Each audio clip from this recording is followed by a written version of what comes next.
Dear students, if you remember it very succinctly, very clearly, we were doing forms of sentences. That was the first video lecture which I delivered.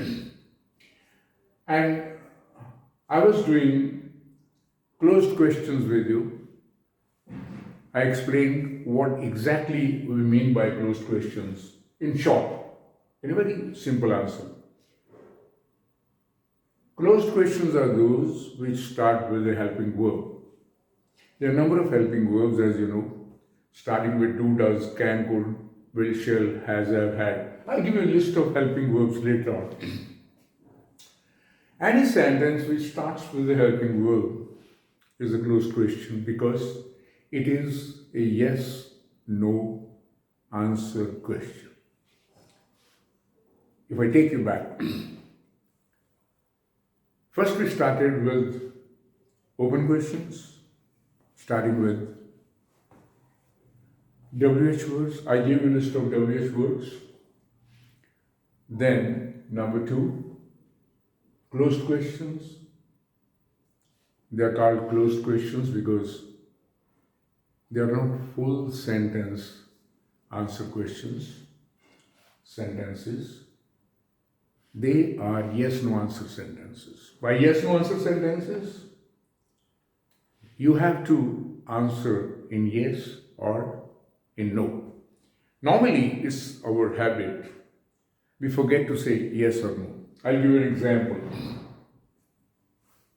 The example is written right over here. Can you do it for me? Oh, yes, I can. No, I can't.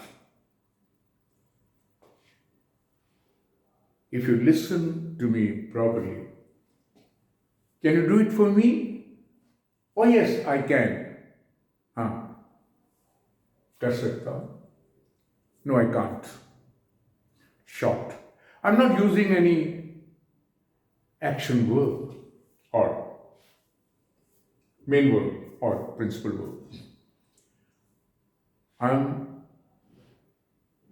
starting with yes, no, plus subject, plus helping verb. That's exactly the way it should be answered. Now, there's an addition for you because this kind of addition is not told to you by the teachers in the classroom. I won't say they don't know it, but they find it superfluous, faltu. But when it comes to speaking, even in our vernacular language, हम अपनी भाषा में ही बात करें तो कैसे होता है, अपनी भाषा में भी हम जवाब जब देते हैं कैसे देते हैं. जैसे आप घर में आए, आपके छोटे भाई का नाम रवि है, आपने अपने माताजी से पूछा रवि कहाँ? उनका जवाब आया पढ़ रहा है. रवि कहाँ है? वेज रवि? पढ़ रहा है. He studying. Open question, where's Ravi? पढ़ रहा है. He studying. Full sentence answer. She could have said studying, but full sentence answer. आप वो जो स्टेटमेंट सेंटेंस है उसका कुछ भी चेंज नहीं करते, सिर्फ टोन चेंज करते हैं. ही स्टडिंग और स्टडिंग. पंजाबी में आ जाओ, हिंदी में आ जाओ. रवि कहाँ है? पढ़ रहा है. पढ़ रहा है. और पंजाबी में आ जाओ, रवि कितने है? पर्दा पे है. पर्दा पे है. जो माता जी ने बोला आप वर्ड्स वही इस्तेमाल कर रहे हैं, लेकिन आपकी टोन ने इस सेंटेंस को क्वेश्चन सेंटेंस बना दिया, क्लोज्ड क्वेश्चन बना दिया. इन शॉर्ट, जो क्लोज्ड क्वेश्चन है, एक तो हेल्पिंग वर्ब से शुरू होगा, उसका आंसर होगा यस और नो के साथ. फिर होगा statement sentence ending with A rising tone at the and in spoken form. जब उसका आंसर बोलेंगे तो आखिर में हमारी टोन ऊपर जाएगी. It's raining. It's a statement sentence. It's raining? इससे क्वेश्चन सेंटेंस। मैंने कोई वर्ड चेंज नहीं किया, टोन चेंज की है। मीनिंग क्या है? जब आप इंफॉर्मेशन देने वाले सेंटेंस को क्वेश्चन सेंटेंस में बदलना चाहते हैं तो उसकी टोन जो है ना आखिर में ऊपर चली जाती है। जैसे आप बोलते हैं, can you do it for me, can you do it for me, can you do it for me, can you do it for me, are you coming, are you coming, wrong, are you coming, can you do it for me, O yes I can, what are you doing. ये tone का मसला है। मैं एक lesson में tone के बारे में आपको पूरा समझाऊंगा, लेकिन अभी मैं एग्जांपल दे, दैट्स व्हाई आई से बी ए गुड लिसनर। मेरी जगह पे कोई भी टीचर हो, बड़े ध्यान से सुनिएगा। तो ये क्या हो गया, जब स्टेटमेंट सेंटेंस जो होता है, अगर राइजिंग टोन जो है एंड में आ जाए, या statement sentence ending with the rising tone at the and in spoken form, वो क्वेश्चन सेंटेंस बन जाता है। क्वेश्चन सेंटेंस कौन सा? Closed question. लिखने में अगर he is coming full stop, ये इंफॉर्मेशन गिविंग सेंटेंस है। ही इज कमिंग, उसके पीछे अगर क्वेश्चन मार्क आएगा ना, ये क्वेश्चन सेंटेंस है। तो इसको बोलेंगे कैसे? स्टेटमेंट में बोलेंगे he is coming, he is coming, question sentence. लिखने में स्टेटमेंट में he is coming full stop, वो आ रहा है, इंफॉर्मेशन दी जा रही है। अगर उसके पीछे क्वेश्चन मार्क होगा, इंट्रोगेटिव मार्क होगा, he is coming, that means सवाल पूछा जा रहा है। तो क्लोज क्वेश्चन दो तरह से हो गया, एक हेल्पिंग वर्ब से शुरू होता है, एक स्टेटमेंट, उसके बाद स्पोकन फॉर्म में टोन ऊपर चली जाती है, लिखने में क्वेश्चन मार्क आ जाता है। I hope I have made my point clear for you people. Next, इसी बात को हम लोग इंडिया में बहुत कम इस्तेमाल करते हैं, Indian speakers I mean. Punjab में तो बहुत ही कम है, टीचर्स भी नहीं करवाते। हर अच्छी किताब में अंग्रेजी की जो है ना, ग्रामर की एक्सरसाइज आपको ये मिलेगी, उसको बोलते हैं क्वेश्चन टैग सेंटेंस। आप कोई बाजार से रेडीमेड गारमेंट खरीदते हैं, आपके पीछे टैग लगा होता है, मार्क, ये सेंटेंस के साथ टैग लगा हुआ है। ये टैग क्या है? Statement sentence information. Question tag पूछा जा रहा है कंफर्म करने के लिए। जैसे आप कहते हैं आज बरसात हो रही है, या बरसात हो रही है, it's raining, it's a statement sentence. अब ये कंफर्म करना चाहते हैं कि वाकई हो रही है, तो क्या कहेंगे? It's raining, is it not, और इट्स रेनिंग, इजंट इट, क्या नहीं? It's not raining, is it? तीनों का आंसर सेम होगा, ओ yes it is, no it's not. In short, आपके दोस्त हैं, उनका नाम रमेश है, कोई और दोस्त आ जाता है, आपसे पूछता है is he Ramesh, is he Ramesh, क्या वो रमेश है? आप कहेंगे ओ yes he is, no he is not. इसी बात को वो कहेगा ही इज रमेश, क्या वो रमेश है? ये क्वेश्चन सेंटेंस। नंबर 3, वो कहेगा he is Ramesh, isn't it, he isn't Ramesh, is he? In short, क्या वो रमेश है? वो रमेश है, इंफॉर्मेशन गिविंग, वो रमेश है, दैट मीन्स क्या वो रमेश है? Number 3, statement positive, he is Ramesh, isn't he, क्या नहीं? इज नॉट रमेश, वो रमेश नहीं है, इज ही, क्या है?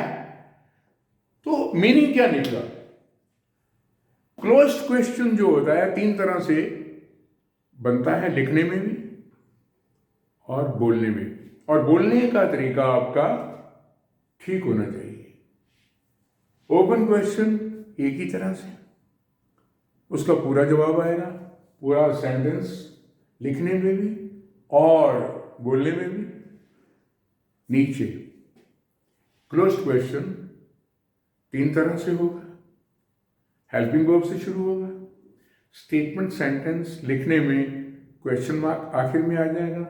नंबर 2, बोलने में स्टेटमेंट सेंटेंस बोलने में आखिर में उसकी टोन ऊपर चली जाएगी। Number 3, question tag sentence, statement plus question tag, statement positive, question tag negative. He is coming, isn't he? He is not coming, is he? Statement positive, question tag negative, statement negative, question tag positive. Answer तीनों का same होगा। I hope I made my point clear for you people. I'll go for a recap at the end of the session. Now we come to the third form of sentence. उसको बोलते हैं imperative sentence. That means mood sentence. Mood sentence क्या होता है? देखिए, mood होता है अभी मेरा मूड ये है, अभी मेरा मूड ये नहीं है। आपको सुबह आपके मदर ने आवाज दी, बेटा उठो, कॉलेज या स्कूल जाना है। आपने कहा नहीं, आज मेरा मूड नहीं है, आप सो गए। थोड़ी देर के बाद आप उठे, जल्दी करो मुझे जाना है, आज बहुत इंपॉर्टेंट लेक्चर है। वो कहते अभी तो आपने बोला था मैंने नहीं जाना, नहीं बोला इंपॉर्टेंट लेक्चर है। दैट मीन्स कि मूड पल दो पल का होता है। इनको मूड सेंटेंसेस भी कहते हैं, इंपेरेटिव सेंटेंसेस भी कहते हैं। 4 तरह के मूड होते हैं। Mood off order, Punjabi Hindi कह देंगे दफा हो जा, लेकिन कहने का, बोलने में कहने का ढंग आना चाहिए। लिखने में आएगा get lost, go to hell, get out. बोलने में खड़ाक, गेट लॉस्ट, गेट आउट। अगर ऐसे नहीं बोलेंगे तो आप मूड ऑफ ऑर्डर का जो रूल है उसका अच्छा पालन नहीं कर रहे। मूड ऑफ ऑर्डर मीन्स किसी को ऑर्डर दे रहे हैं, कमांड दे रहे हैं, मूड ऑफ ऑर्डर। दूसरा होता है मूड ऑफ रिक्वेस्ट, किसी को रिक्वेस्ट करते हैं, या आपकी टोन में प्लीज होता है या प्लीज शब्द इस्तेमाल करते हैं। अंग्रेजी में 2 शब्द बहुत इंपॉर्टेंट है, कैन और मे। कैन के साथ हम क्वेश्चन सेंटेंस भी शुरू करते हैं, लेकिन कैन रिक्वेस्ट वाला सेंटेंस भी बन जाता है अगर शुरू ही उससे करते हैं तो। लेकिन कैन के साथ प्लीज लगाना, मे के साथ प्लीज नहीं लगाना। फॉर एग्जाम्पल, आप किसी को कहते हैं can I have a glass of water. देखिए आपकी टोन में ना रिक्वेस्ट है, क्या मुझे एक गिलास पानी मिल सकता है? May I have a glass of water, can I have a glass of water please. क्या कृपया मुझे गिलास पानी मिल सकता है? आप दे सकते हैं। May I have a glass of water, क्या मुझे एक गिलास पानी देंगे? आपकी टोन में रिक्वेस्ट है, give me A glass of water please, एक गिलास पानी मुझे दे दीजिए। मैं एक और एग्जाम्पल देता हूं। विद कैन और विद मे, कैन के साथ प्लीज आएगा, मे के साथ प्लीज नहीं आना। आप घर में गए, आपके घर में कोई मेड है और कोई छोटा बच्चा है, काम करता है, उसको आप पानी का गिलास मांगेंगे तो आप कहेंगे give me glass of water. उसमें कमांड का टच है, ऑर्डर है। यही अपनी माताश्री को कहेंगे तो आप कहेंगे give me glass of water. आपकी टोन में रिक्वेस्ट है, मैंने कुछ भी चेंज नहीं किया, सिर्फ लहजा चेंज किया है, तरीका चेंज किया है। आपकी टोन जो है ना बहुत इंपॉर्टेंट है। टोन के कारण हमारी गलतियां होती हैं बहुत। हमारे दिल में कुछ होता है, हमारी टोन कुछ और कहती है, और टोन जो कहेगी मीनिंग सुनने वाला वही समझेगा। तो अननेसेसरली आपकी मंशा नहीं, आपका कोई इरादा नहीं है, आपकी लड़ाइयां हो जाती हैं। तो that's why I am stickler for tone. मैं टोन पे बहुत जोर देता हूँ। टोन पे एक पूरा लेक्चर एक वीडियो में आपको बताया जाएगा, how to speak sentence properly, you know. तो ये मूड का सेंटेंस जो है ना, mood off order, mood off request. Request कई बार होता है, पुलिस शब्द इस्तेमाल नहीं करते, आपकी टोन में ही रिक्वेस्ट होती है, उसको बोलते हैं परसुएसिव टोन। आप किसी को ना मनाने की कोशिश कर रहे हो, बड़े जेंटली बात करते हो, और कई जगह पे आप जेंटली बात करेंगे, आपकी बात जो है ना, जो नई बात बनने वाली होती है वो भी बन जाती है। It depends the way you present your self, the way you use the language. आपकी टोन क्या है, आप किस लहजे से, किस तरीके से बात करते हैं। पंजाबी होर तरीके ਨਾਲ ਗੱਲ ਕਰਦੇ ਆ, बादशाह का रुआब। लखनऊ साइड पे जाइएगा, वही बात को बड़े परसुएसिव तरीके से, बड़े निम्रता से बात करेंगे, हजूर जनाब कह के ना। आप नहीं भी जाएंगे तो उनकी बात मान लेते हैं, दुकानदार खासकर ऐसी बात करते हैं। तीसरा होता है मूड ऑफ एडवाइस। किसी को एडवाइस देना, नसीहत देना, कुछ कम करने का। आप घर में जाते हैं, माँ बाप, स्कूल में, कॉलेज में प्रोफेसर, आपसे बड़े जो दोस्त हैं आपके, वो आपको नसीहत दे दें, लेकिन उसमें ना कमेंट नहीं होती, उसमें रिक्वेस्ट भी नहीं होती, उसमें एडवाइस होती है। और जहाँ एडवाइस की टोन होती है, वो किसी को ना प्रोत्साहन करने की होती है, इनकरेज करने की होती है, एक दिशा देने की बात होती है टोन में, कि बेटा ऐसे नहीं, ऐसे करो, आपके लिए अच्छा रहेगा, और आप उनकी बात मान लेते हैं कई बार। उसको बोलते हैं मूड ऑफ एडवाइस। जैसे मैं हुक्म दे रहा हूं, वर्क हार्ड, ये ऑर्डर, पर मेरी टोन में ना अगर चाहिए की बात है, शुड जो अंग्रेजी में होता, तो उसमें क्या होता है, शुड शब्द नहीं इस्तेमाल किया जाता, आपकी टोन में होता है work hard, work hard please. That means you should work hard. Tone उसमें शुड होता है, डोंट वेस्ट योर टाइम। आपकी tone should be persuasive. Persuasive means आपको किसी बात के लिए एनकरेज करना, एक दिशा देना कि बेटा ऐसे करोगे तो अच्छा रहेगा। तो ये तीसरा सेंटेंस हो गया मूड ऑफ एडवाइस। जो चौथा सेंटेंस है, that is mood off proposal. आप बैठे हैं क्लासरूम के बाहर, धूप निकली हुई है, गप्पे लगा रहे हैं, तो एक दोस्त आता है, आओ यार चाय पीने चले, आओ यार फिल्म देखने चले, आओ यार कुछ खाने पीने चले, रेस्टोरेंट में चलते हैं। उसमें एक इन्विटेशन होता है, अंग्रेजी में उसे कहते हैं लेट अस, अच्छी अंग्रेजी में कहते हैं let's. Let's means let us. वो भी एक बहुत इंपॉर्टेंट वीडियो है, मैं पूरे हेल्पिंग वर्ब जब आपको बताऊंगा, उनके शॉर्ट फॉर्म्स क्या हैं वो भी आपको बताऊंगा। बोलने में, लिखने में पूरे शब्द लिखे जाते, बोलने में पूरे नहीं लिखे जाते। जैसे इट इज को आप बोलेंगे इट्स, यू नो, कैसे, वो पूरी आपको लिस्ट समझाई जाएगी। तो चौथे में क्या होगा, mood off proposal, invitation, suggestion. वो लेट से शुरू होता है, और धूप में बैठे, लेट्स बास्क इन द सन। उसमें एक गुंजाइश होती है, हम हाँ कर सकते हैं, ना कर सकते हैं। अगर नहीं यार, let's go for a movie, आओ फिल्म देखने चले। I don't feel like, you may if you want. थोड़ा दिल करता है तो चले जाओ, आपका दिल करता है आप चले जाओ, मैं नहीं चाहता। आपको हाँ ना की गुंजाइश होती है। ऐसे सेंटेंसेस को कहते हैं mood off proposal. Proposal means सुझाव और सजेशन, प्रस्ताव। तो 4 तरह के इंपेरेटिव सेंटेंसेस हुए हमारे, that is mood off order, mood off request, mood off advice, mood off proposal. आज के वीडियो लेक्चर में हमने एक तो क्लोज्ड क्वेश्चंस की जो फॉर्म्स थी उनको डिस्कस किया, किस तरह से क्लोज्ड क्वेश्चंस बोले जा सकते हैं, लिखे जा सकते हैं, और बोलने पे मैं ज़्यादा जोर दे रहा हूँ। इंपेरेटिव सेंटेंसेस में आपको बताया गया 4 तरह के मूड सेंटेंसेस होते हैं, रिक्वेस्ट के होते हैं, ऑर्डर के होते हैं, सजेशन के होते हैं, एडवाइस के होते हैं। मैंने आपको बोला था काफ़ी सालों से पढ़ा रहा हूँ, तो मैं फिर दोहराना चाहूँगा,